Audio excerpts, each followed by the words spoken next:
से विश्वसनीय number 1 news channel, आपके प्यार और भरोसे के लिए शुक्रिया।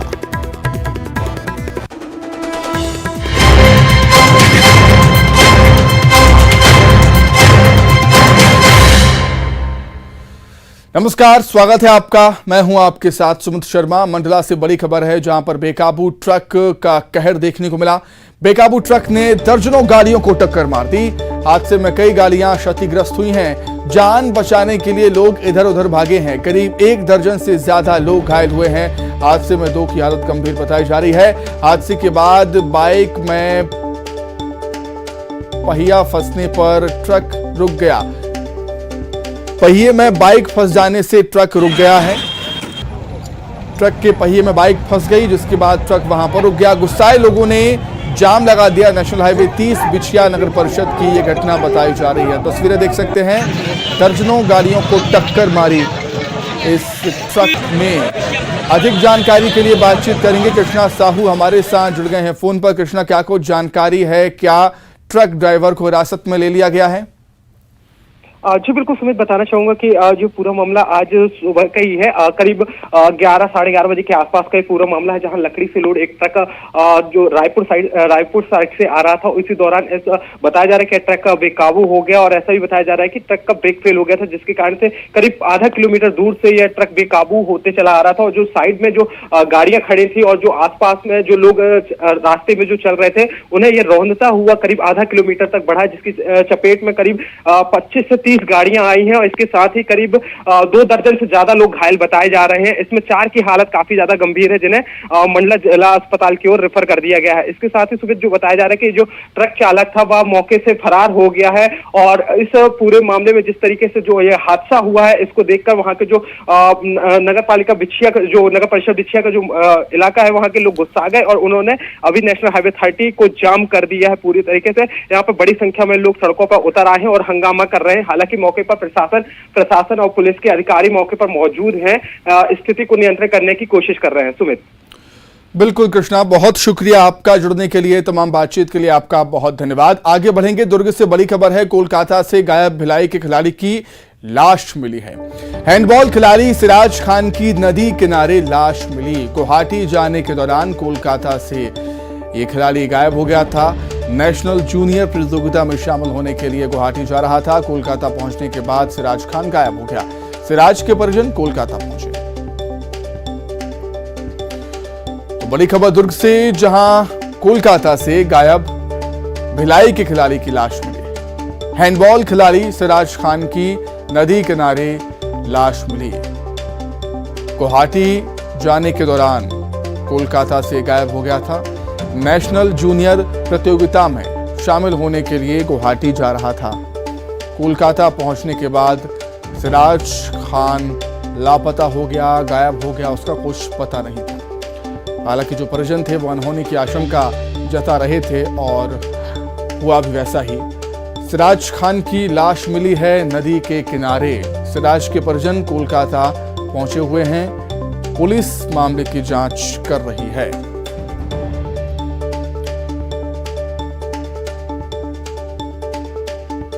बड़ी खबर है, कोलकाता से गायब भिलाई के खिलाड़ी की लाश मिली नदी के किनारे। हैंडबॉल खिलाड़ी सिराज खान की लाश मिली है। गुवाहाटी जाने के दौरान कोलकाता से गायब हो गया था, लापता हो गया था। नेशनल जूनियर प्रतियोगिता में शामिल होने के लिए सिराज गुवाहाटी जा रहा था। कोलकाता पहुंचने के बाद सिराज लापता हो जाता है, उसका कुछ पता नहीं चलता। और एक बेहद दुखद खबर, सिराज के परिजन कोलकाता पहुंचे हैं। अधिक जानकारी के लिए हम बातचीत करेंगे। संवाददाता मिथिलेश ठाकुर हमारे साथ जुड़े हुए हैं फोन पर। मिथिलेश, क्या कुछ और जानकारी आपके पास? देखिए, बताना चाहूंगा कि जो सिराज खान है, जो नेशनल प्लेयर था, उसकी नदी के किनारे में उसकी लाश मिलने की खबर आ रही है। और वो कैसे हुआ, क्या हुआ, ये अभी पता नहीं चला है। परिजन वहां पर पहुंचे हुए हैं। वो अभी पता लगा रहे हैं कि किस तरह से क्या हुआ। ये पूरी जो टीम थी वो छत्तीसगढ़ से गुवाहाटी के लिए रवाना हुई थी। इस बीच में कलकत्ता में कुछ समय का स्टे था, वहां पर वो रुके हुए थे। उसी दौरान ये सिराज अचानक कहीं चला गया था। कहाँ गायब हुआ, कैसे, ये पता नहीं चल पाया। जब शाम तक वो नहीं लौटा तो बाकी जो टीम थी वो सब गुवाहाटी के लिए रवाना हो गए। पुलिस को सूचना दे दी गई थी और परिजनों को भी बताया गया था कि उनका बेटा नहीं मिला है। तभी इससे परिजन चिंतित थे और इनकी पता तलाश की जा रही थी। तो अभी जो जानकारी, ताजा जानकारी यही है कि कोई नदी के किनारे में बॉडी मिली है और वो सिराज की हो सकती है। तो इस तरह से अभी पूरे मामले में विवेचना जारी है और जब परिजन कुछ इस मामले में बताएंगे कि आखिरकार क्या हुआ था, क्योंकि वो वहीं पर है, तो अभी जो ताजा जानकारी है वो पुलिस के माध्यम से मालूम चलेगी। पुलिस सूचना देगी, उसके बाद में यहाँ पर और पता चलेगा कि आखिरकार वजह क्या थी, किस कारण से हुआ। तो अभी बहुत सारी जांच होना बाकी है। तो पुलिस इसमें जुटी हुई है और अभी दुर्ग पुलिस को ये सूचना दी जाएगी। उसके बाद में और भी बाकी जो चीजें हैं उसका खुलासा हो पाएगा। बिल्कुल मिथिलेश, और पुलिस के लिए भी कहीं ना कहीं चुनौती भरा केस ये हो सकता है, क्योंकि किसी को नहीं पता कि क्या हुआ। आखिर अचानक से जो सिराज है वो गायब हो जाता है। देखने वाली बात होगी पुलिस कब तक इस केस को सुलझा पाएगी। बहुत शुक्रिया मिथिलेश आपके जुड़ने के लिए, तमाम बातचीत के लिए। आगे बढ़ेंगे बीजापुर से बड़ी खबर, जहां पर आईडी की चपेट में आने से सीएएफ का जवान शहीद हो गया है। Assistant platoon commander Vijay Yadav शहीद हो गए हैं। सड़क निर्माण में सुरक्षा देने के लिए निकले हुए थे। एटिपाल कैंप से 1 किलोमीटर की दूरी पर आईडी ब्लास्ट हो गया। उसके चपेट में आने से जवान शहीद हो गए। यूपी के बलिया जिले के रहने वाले हैं शहीद जवान। बीजापुर से खबर, जहां पर आईडी बम की चपेट में आने से सीएएफ के जवान शहीद हो गए हैं। Assistant platoon commander Vijay Yadav शहीद हो गए। सड़क निर्माण में सुरक्षा देने के लिए निकले हुए थे। एटिपाल कैंप से 1 किलोमीटर की दूरी पर आईडी ब्लास्ट हुआ, जिसकी चपेट में आने से जवान शहीद हो गए हैं। यूपी के बलिया जिले के रहने वाले हैं शहीद जवान।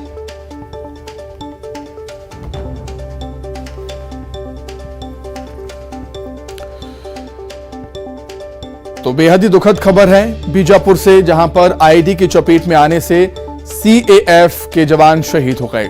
Assistant platoon commander Vijay Yadav शहीद हो गए हैं आईडी बम की चपेट में आने से। सड़क निर्माण में सुरक्षा देने के लिए जवान निकले हुए थे। टिपाल कैंप से 1 किलोमीटर की दूरी पर यह ब्लास्ट हुआ। अधिक जानकारी के लिए बातचीत करेंगे। संवाददाता श्रीनिवास हमारे साथ जुड़ गए हैं फोन पर। श्रीनिवास, बेहद दुखद खबर है, आईडी की चपेट में आने से जवान शहीद हुए। जी, आज भैरमगढ़ थाना क्षेत्र के पास सड़क निर्माण में लगे जब जवान सर्चिंग करते तभी माओवादी द्वारा लगाए गए एक क्रेशर आईडी से एक जवान चपेट में आ गए और जवान शहीद हो गए। जवान का नाम एपीसी विजय यादव बताया जा रहा है और ये उत्तर प्रदेश बलिया जिले के राजपुर गांव के रहने वाले हैं। और ये सड़क निर्माण में जब ये निकले थे तभी एटपाल कैंप से 1 किलोमीटर दूरी पर टेकरी में जब जवान लगभग पहुंचे थे तो वहां ब्लास्ट हुआ। ब्लास्ट में विजय यादव चपेट में आ गए, जिससे वे शहीद हो गए। शहीद जवानों का पार्थिव शरीर भैरमगढ़ थाने लाया गया है और गार्ड ऑर्डर देने की तैयारी की जा रही है। साथ ही ये इलाके में सर्चिंग अभी तेज कर दी है। जी, तो निश्चित तौर पर अमूमन हम देखते हैं श्रीनिवास, जो नक्सली होते हैं वो जवानों को नुकसान पहुंचाने के लिए आईडी बम प्लान करते हैं। हालांकि उन्हें सफलता बहुत कम मिलती है, लेकिन कभी कभी ऐसी घटनाएं भी हो जाती हैं जब जवान आईडी बम की चपेट में आने से या तो उसका शिकार हो जाते हैं या फिर ऐसे शहीद हो जाते हैं। जी बिल्कुल, क्योंकि भैरमगढ़ ये बीजापुर इलाके में जो सड़कें, अंदरी इलाके की जो सड़कें हैं वो सड़कें अभी जो निर्माण कार्य शुरू हुआ है, निर्माण कार्य शुरू में पुलिस को काफी सफलता मिली है आईडी रिकवर करने में। मौके पे आईडी को डिफ्यूज भी किया गया, लेकिन कुछ आईडी ऐसे होते हैं जो जिससे जवान चपेट में आ जाते हैं और वो शहीद हो जाते हैं। जवानों के अलावा जो आम नागरिक है, वो जो गाँव के इलाके के जो रहने वाले लोग भी है, वो भी अगर सड़क क्रॉस करते वो भी चपेट में आते हैं, क्योंकि आईडी ब्लास्ट जो होता है ये तुरंत ही मतलब निश्चित तौर पर बेहद दुखद है श्रीनिवास की जवान शहीद हुए हैं आईडी बम की चपेट में आने से। बहुत धन्यवाद आपका। मध्य प्रदेश के गृह मंत्री अमित शाह ने एक बार फिर से कांग्रेस को घेरा है। कांग्रेस के धरना प्रदर्शन से कमलनाथ के नदारद रहने पर तंज कसते हुए कहा कि ये संकेत है कि कमलनाथ के राहुल गांधी से मतभेद हैं। वहीं दिग्विजय सिंह पर भी निशाना साधते हुए कहा कि दिग्विजय और राहुल गांधी गुरु चेला हैं। पहले राहुल ने पत्रकारों का अपमान किया, अब दिग्विजय सिंह ने। इसके अलावा बेमौसम बारिश हुई बर्बाद फसलों को लेकर भी कांग्रेस पर सवाल उठाए और बोले हैं कांग्रेस जैसे पाखंड करती है वैसे पाखंड कर दिया होता और वहीं खेत में जाकर देखते तो।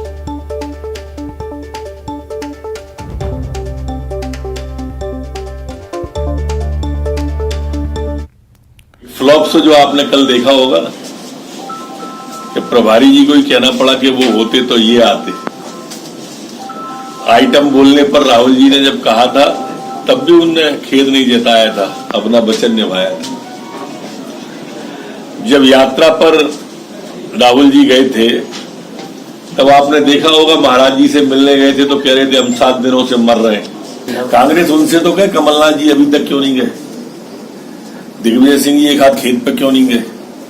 अरे जैसे पाखंड करते हैं वैसे ही कोई पाखंड कर दिया होता किसी नेता ने, बड़े ने। हमारे मुख्यमंत्री तो गांव गांव घूम रहे, ये गुरु चेला है दोनों। दिल्ली में राहुल जी ने किया तो गुरु को तो फिर आगे निकल नहीं था। पहले राहुल बाबा ने अपमान किया मीडिया का और कल दिग्विजय सिंह जी ने कर दिया। तो एक तीर से कई निशाने लगाए हैं गृहमंत्री नरोत्तम मिश्रा ने, यह कहना गलत नहीं होगा। कांग्रेस को एक बार फिर से घेरा है नरोत्तम मिश्रा ने, और जो प्रदर्शन राहुल गांधी को लेकर किया था, राहुल गांधी की जो सदस्यता खत्म की गई है, सांसदी चली गई है, उसको लेकर जो कांग्रेस ने धरना प्रदर्शन किया था उसमें कमलनाथ के नदारत रहने पर तंज कसा है और कहा है कि ये संकेत हैं कि कमलनाथ के राहुल गांधी से मतभेद हैं। वहीं दिग्विजय सिंह पर भी निशाना साधते हुए कहा है कि दिग्विजय और राहुल गांधी गुरु चेला हैं। तो इसी खबर पर अधिक चर्चा करने के लिए बीजेपी कांग्रेस से भी रिएक्शन हम लेते हैं। कांग्रेस नेता पीसी शर्मा जी हमारे साथ जुड़ गए हैं। पीसी शर्मा जी, आपका बहुत स्वागत करता हूं मैं न्यूज़ 18 मध्य प्रदेश छत्तीसगढ़ में। क्या कुछ कहना चाहेंगे सर गृहमंत्री नरोत्तम मिश्रा के इस बयान पर? नरोत्तम मिश्रा जी ये सोच रहे हैं जी कि इस बहाने दिग्विजय सिंह जी को कमल जी को लड़वाने और राहुल गांधी, ये राहुल गांधी जो 12 जोड़ों पद यात्रा हुई थी मध्य प्रदेश में जी 334 किलोमीटर, ये कमलनाथ हुई थी।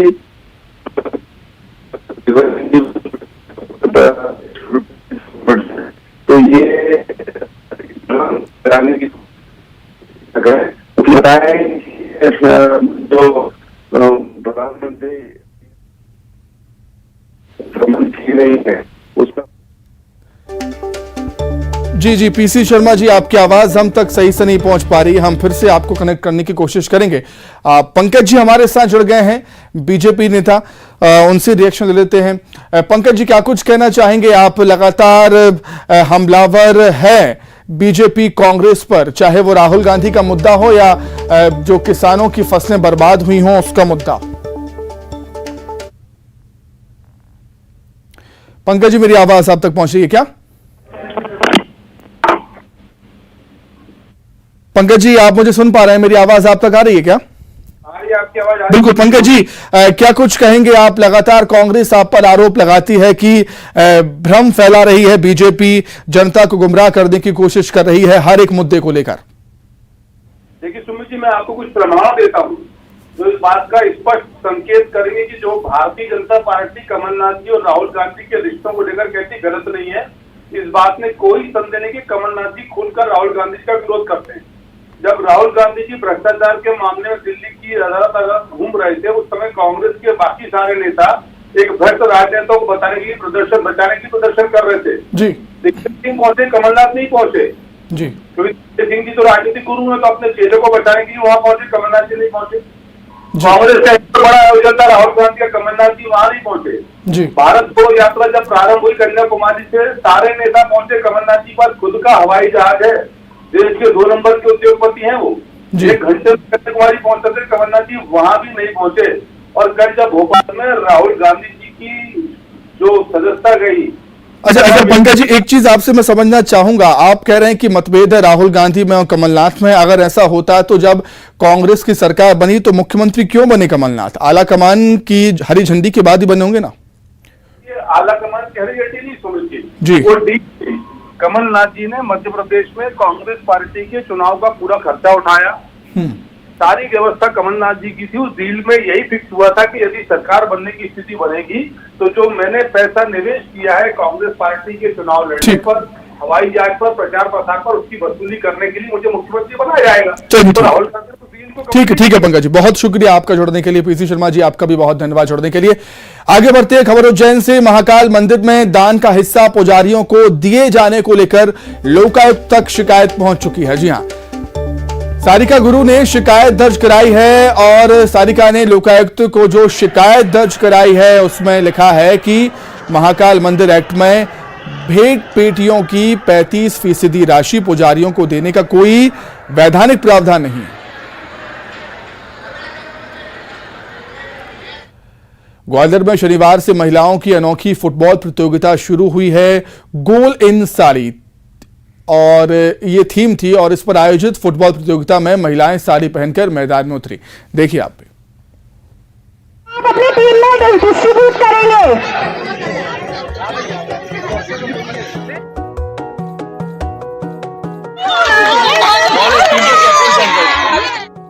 ये नजारा ग्वालियर के MLB ग्राउंड का है। यहाँ महिलाओं का फुटबॉल टूर्नामेंट हो रहा है, लेकिन इसकी खास बात यह है कि इस फुटबॉल मैच की थीम है गोल इन साड़ी।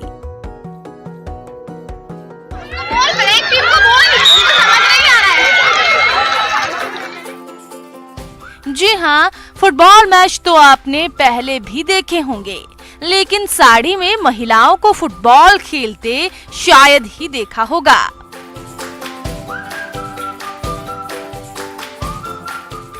इन महिलाओं का जज्बा किसी बड़े खिलाड़ी से कम नहीं है। करीब आधे घंटे के इस मैच में महिलाओं ने साड़ी में फुटबॉल खेलकर अपना दमखम दिखाया। इस अनोखे मैच का आयोजन ग्वालियर निगम द्वारा किया गया। 2 दिवसीय फुटबॉल टूर्नामेंट चल रहा है और इसका ट्विस्ट जो है वो ये है कि गोल इन साड़ी, मतलब महिलाएं, क्योंकि कहीं ना कहीं कहा जाता है कि महिलाएं साड़ी घर में पहनती हैं और जो साड़ी के पहनने वाली महिलाएं होती हैं वो बाहर निकल के कुछ भी नहीं कर पाती हैं। तो ये महिला सशक्तिकरण के लिए जीता जागता उदाहरण है कि जो घरेलू महिलाएं हैं वो फ्लोर पर आके कितने शानदार तरीके से फुटबॉल खेल रही है। और साड़ी में फुटबॉल खेलना वाकई में कोई ईजी टास्क नहीं है। उन्होंने बहुत सुंदर तरीके से इस टास्क को अंजाम दिया है और 100 महिलाएं, 100 प्रतिभागी फुटबॉल टूर्नामेंट में यहाँ फुटबॉल के ग्राउंड में हैं।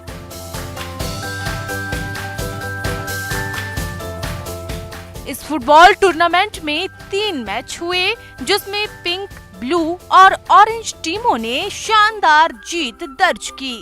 पिंक पैंथर ने दमदार प्रदर्शन करते हुए पहला मैच जीता और दूसरे मैच में ब्लू क्वीन टीम ने अपना कमाल दिखाया। का मैच बहुत अच्छा था। उद्देश्य सिर्फ एक ही था कि गोल करना है, जीतना है और साड़ी में भी सब पे भारी पड़ना है। हमारी टीम में अच्छा कोऑर्डिनेशन था, जिसके कारण हमारी पूरी टीम साड़ी पहनने के बावजूद भी गोल कर पाई। एक नारी साड़ी में भी सब पे भारी है और आज दिखा दिया हमारी महिला इस अनोखे टूर्नामेंट में 25 साल से लेकर 72 साल तक की महिलाओं ने हिस्सा लिया। महिलाओं ने एक बार फिर साबित किया कि सिर्फ चूल्हा चौका ही नहीं बल्कि हर क्षेत्र में वे दमदार हैं। सुशील कौशिक, न्यूज़ 18 ग्वालियर। इसी के साथ ही फिलहाल इस बुलेटिन में इतना ही। खबरें लगातार जारी हैं। नमस्कार।